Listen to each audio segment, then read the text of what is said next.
शुरू करते हैं अल्लाह के बाबरकत नाम से जो बड़ा मेहरबान और नहायत रहम वाला है। तमाम तारीफ़ें मेरे अल्लाह रब्बुल इज़्ज़त के लिए हैं। अस्सलाम वालेकुम लिसनर्स, मैं हूँ आप लोगों की होस्ट नुशीन और मैं अपने चैनल खौफनाक कहानियों में आप सबको खुशामदीद कहती हूँ।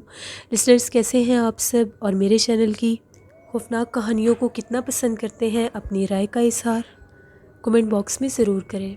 आज आप लोगों के लिए मैं बहुत दिलचस्प खौफनाक कहानियाँ लेकर आई हूँ जिन्हें आप लोग बहुत ज़्यादा पसंद करेंगे और यकीनन उन कहानियों से कुछ ना कुछ सीखेंगे। मेरी आज वाली स्टोरीज़ पर भी लाइक्स टारगेट जो है वो 300 ही है और आई होप आप लोग उसको ज़रूर कंप्लीट करेंगे। बढ़ते हैं आज की पहली खौफनाक कहानी की तरफ। ये खौफनाक कहानी मेरे साथ शेयर कर रही हैं प्रियंका नाइक। प्रियंका कहती हैं कि आज आपके साथ अपने नाना अब्बू की ज़िंदगी में पेश आने वाली कहानी शेयर करना चाहती हूँ जो मेरी अम्मी ने सुनाई है। अम्मी बताती है जब उनके अब्बू बिल्कुल यंग हुआ करते थे तो वो गांव से बाहर जॉब किया करते थे और जब रात के टाइम वो जॉब से वापस गांव आया करते थे तो रास्ते में एक पान वाली दुकान आया करती थी। उनकी रूटीन थी वो रोज़ घर आने से पहले उस पान वाली दुकान से पान लेकर खाया करते थे। एक दफ़ा जब नाना अब्बू वापस आ रहे थे तो उनको वापस आते हुए बहुत ज़्यादा रात हो गई, तकरीबन 12 बजे का टाइम हो गया। अपने रूटीन के मुताबिक वो उस पान वाली शॉप के बाहर से गुजर रहे थे तो वो खुली हुई थी। वो उसके पास गए और उसको ये कहा कि मुझे एक पान दे दो। वो जो शॉपकीपर था उसने मेरे नाना अब्बू को इशारा किया कि चुप हो जाओ और एक साइड पर खड़े हो जाओ, मैं तुम्हें अभी पान देता हूँ। वो बड़े हैरान हुए कि ये ऐसे क्यों कर रहा है, मुझे पान क्यों नहीं दे रहा। जैसे वो बोलने लगे तो फिर उसने नाना अब्बू को इशारा किया कि चुप कर कर एक साइड पर खड़े हो जाओ। तकरीबन 20 मिनट गुजरे तो वो क्या देखता है, पान वाले की शॉप के अंदर से एक बहुत ज़्यादा अजीबोगरीब हुलिये वाला शख्स बाहर निकला जिसका कद काठ काफ़ी ज़्यादा लंबा था और जिस्म भी बहुत अजीब सा था और चेहरा भी खासा बड़ा था। उसने उस पान वाले से एक पान लिया और मिठाई का डिब्बा लिया और वहाँ से चला गया। जैसे ही वो गया तो नाना अब्बू ने उस शॉपकीपर से पूछा कि यह आदमी इतना अजीबोगरीब कौन था, मैंने आज से पहले तो इसको कभी नहीं देखा और ना ही इस हुलिये का कोई शख्स मैंने गाँव में देखा है। जिस पर उस पान वाले का ये कहना था कि ये एक जिन है, ये रोज़ रात को 12 बजे मेरी दुकान पर आता है और यहाँ से पान और मिठाई का डिब्बा लेकर जाता है। अगर मैं इसके आने से पहले शॉप बंद कर जाऊँगा तो ये मुझे जानी नुकसान भी दे देता है। इस बात को सालों साल बीत गए हैं। नाना अब्बू बहुत ज़्यादा डर गए। उन्होंने पान भी नहीं लिया, फ़ौरन से अपना साइकिल लिया और सीधे घर आ गए। जब घर आए तो घर आकर उन्होंने ये बात अपने घर वालों को बताई तो नाना अब्बू के जो अब्बू थे उन्होंने उनको बहुत डांटा और ये कहा कि दोबारा कभी भी इतनी रात को उस रास्ते से मत गुजरना और ना ही दोबारा तुमने उस पान वाली शॉप पर जाना है। अम्मी बताती हैं वो पान वाली जो शॉप है वो आज भी है।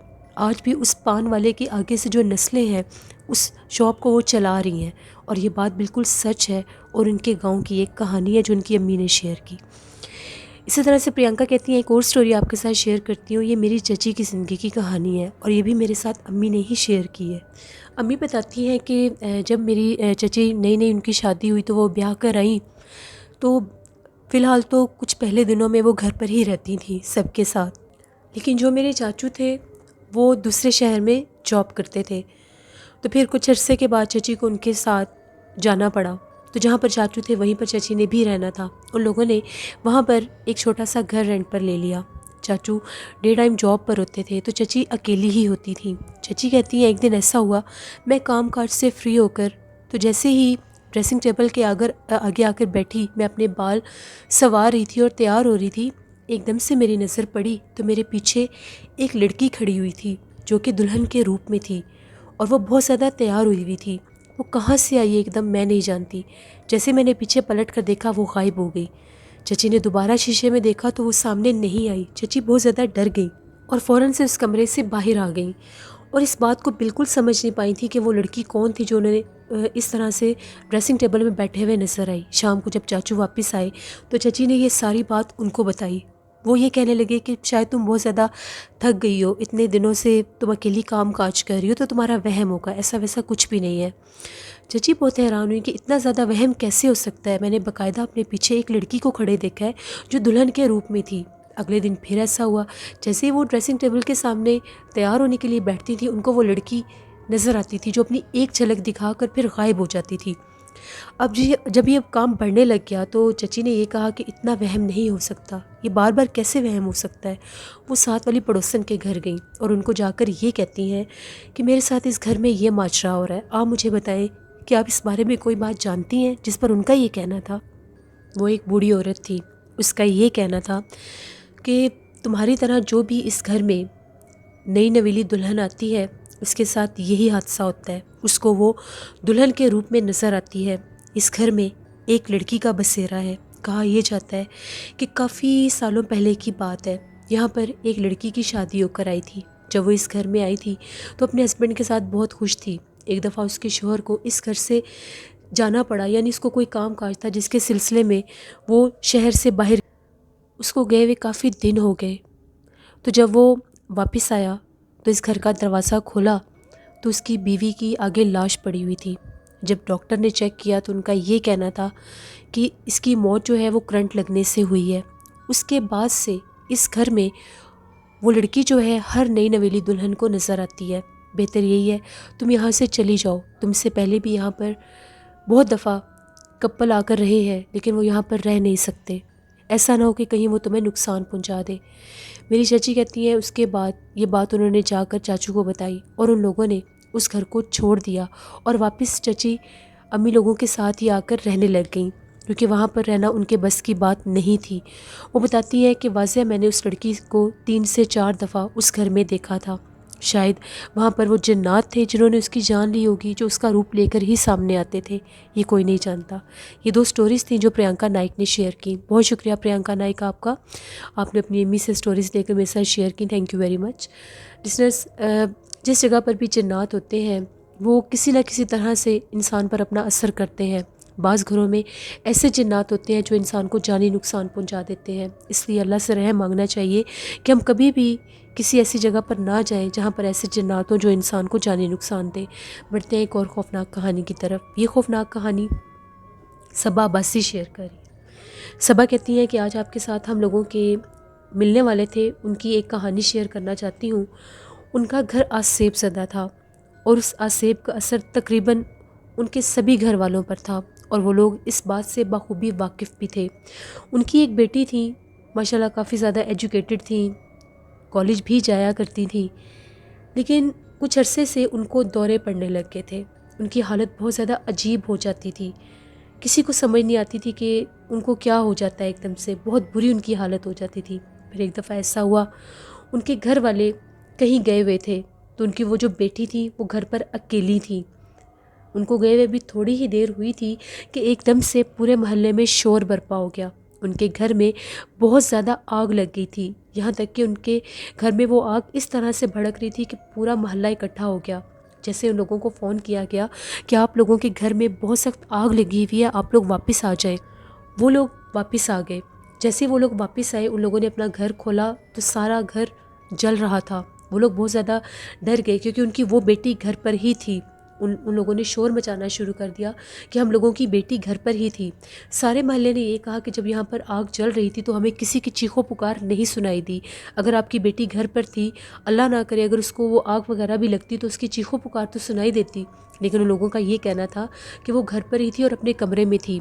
जैसे कैसे करके उस आग पर काबू पाया गया और जब उस लड़की के कमरे में गए तो वो अपने बेड के ऊपर बैठी हुई थी और वो बैठी हुई हालत में ही जलकर राख हो चुकी थी, उसकी मौत हो चुकी थी।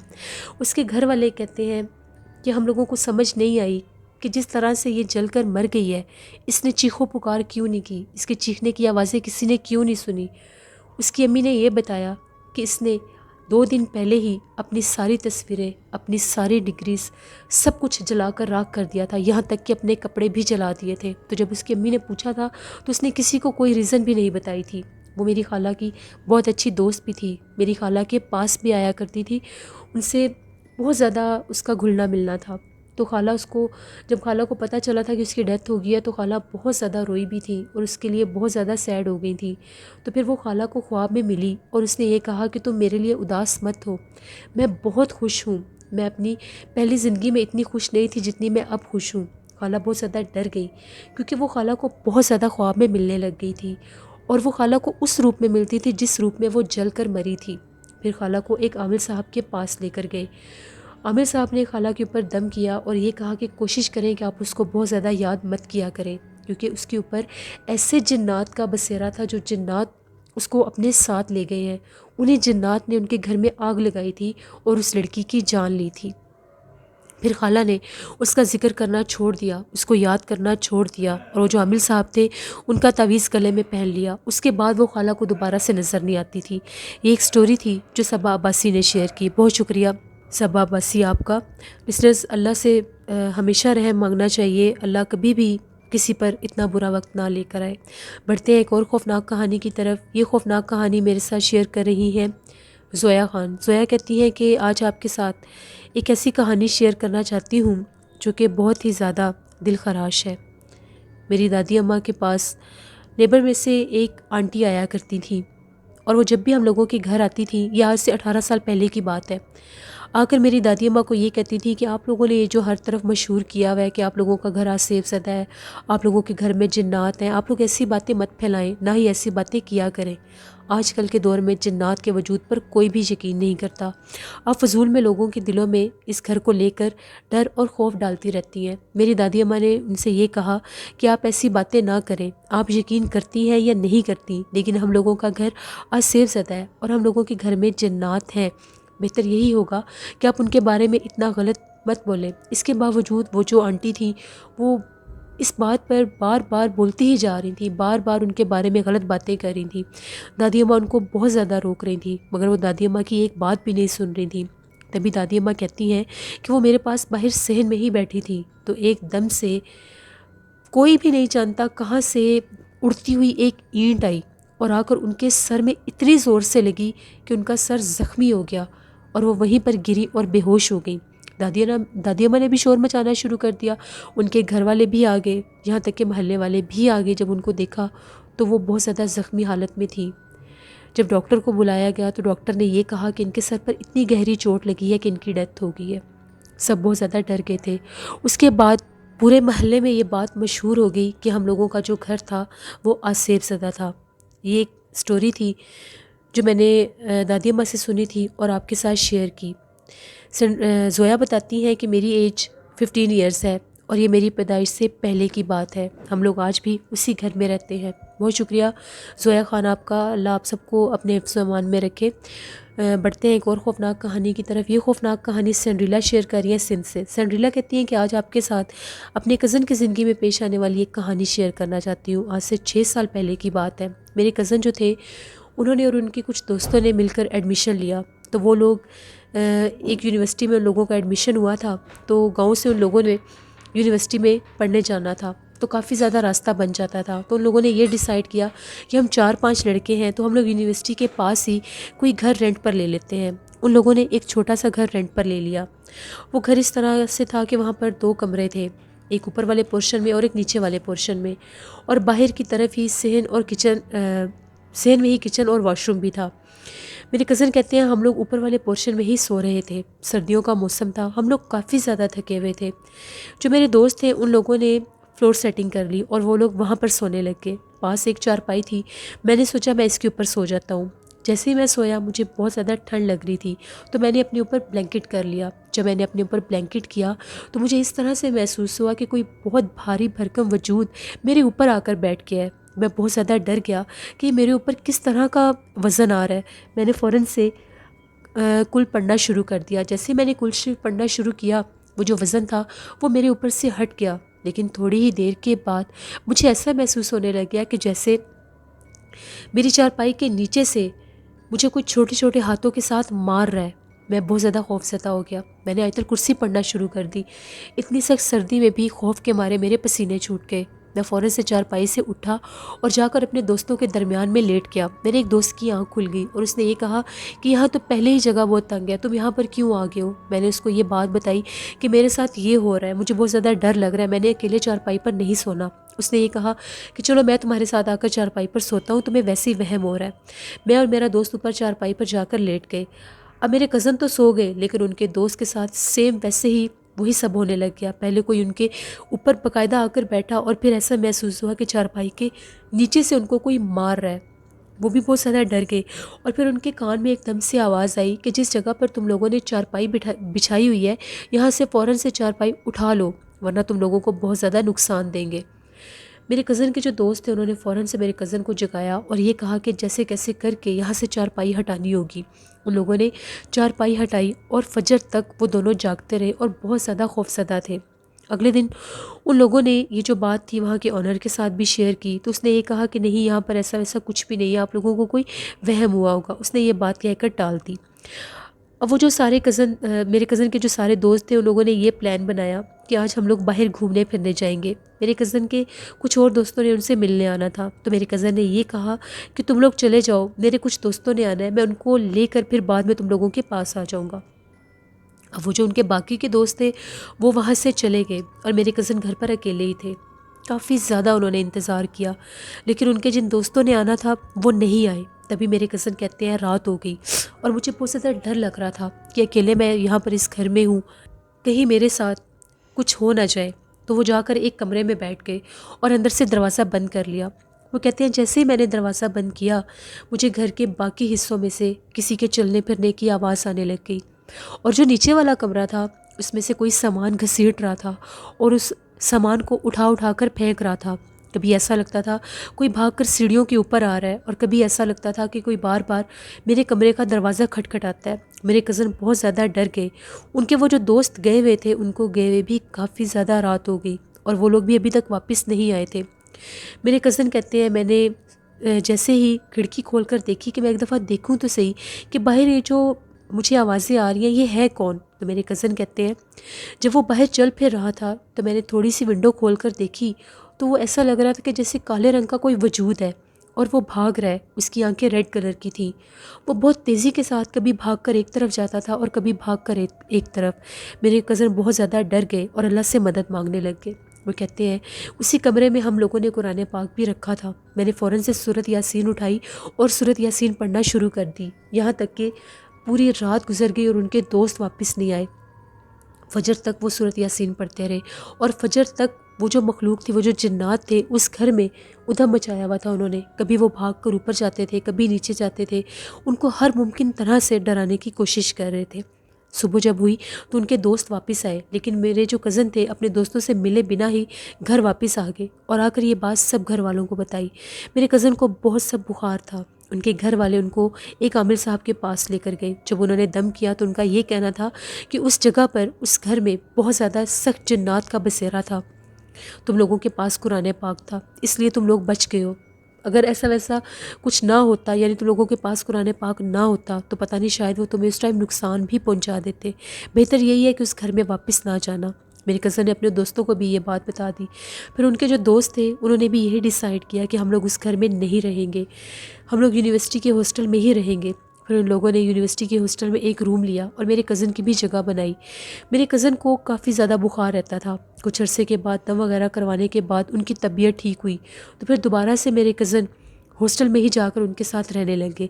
फिर उनके साथ ऐसा वैसा कुछ भी नहीं हुआ। लेकिन ये जो वाक़या उनके साथ हुआ था, ये जब भी वो बताते हैं उनके चेहरे के ऊपर एक खौफ की लहर होती है और वो कहते हैं कि मैंने बाकायदा उस मखलूक को अपनी आंखों से देखा भी है।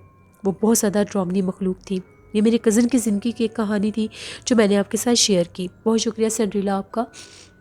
लिसनर्स, यही बात है कि जिस जगह पर जिन्नात होते हैं, अकेले इंसान को तो वो बहुत ज़्यादा डराने की कोशिश करते हैं, लेकिन जब ज़्यादा लोग होते हैं उनमें से भी कुछ लोग ऐसे होते हैं जिन पर वो अपना असर ज़ाहिर कर देते हैं। जिस जगह पर भी आप लोग ऐसा वैसा कुछ भी महसूस करें कि आप लोगों के अलावा कोई आहट है या किसी के होने का एहसास है, तो कोशिश किया करें उस जगह को जितनी जल्दी हो सके छोड़ देना चाहिए। इंसान की ज़िंदगी से बढ़कर कुछ भी नहीं होता। कुछ लोग ये समझते हैं कि हम लोगों ने अभी ये घर लिया है या अभी ये जगह ली है तो हम इतनी जल्दी हम लोग कैसे यहाँ से जाएं, कैसे कोई नई जगह का अरेंजमेंट करें। तो जितनी जल्दी हो सके नई जगह ढूंढ लेनी चाहिए, इससे पहले कि वो जिन्नात आपको नुकसान पहुँचाएँ। और जब भी नमाज़ पढ़ते हैं अल्लाह से दुआ किया करें कि अल्लाह कभी भी हम लोगों को ऐसी आजमाइश में ना डाले। ये थी आज की खौफनाक कहानियाँ। अपना फीडबैक मुझे ज़रूर दें, आप लोगों को कैसी लगी। आप लोग भी अपनी खौफनाक कहानियाँ शेयर कर सकते हैं डिस्क्रिप्शन बॉक्स में दिए गए ईमेल आईडी nushinmir57@gmail.com पर। इसके अलावा आप लोग मुझे कमेंट बॉक्स में भी स्टोरी शेयर कर सकते हैं। कल आप लोगों के साथ फिर मुलाकात होगी किसी नई खौफनाक कहानी में। अपना बहुत सा ख्याल रखिएगा और मेरे चैनल की स्टोरीज़ को लाइक किया करें और शेयर किया करें।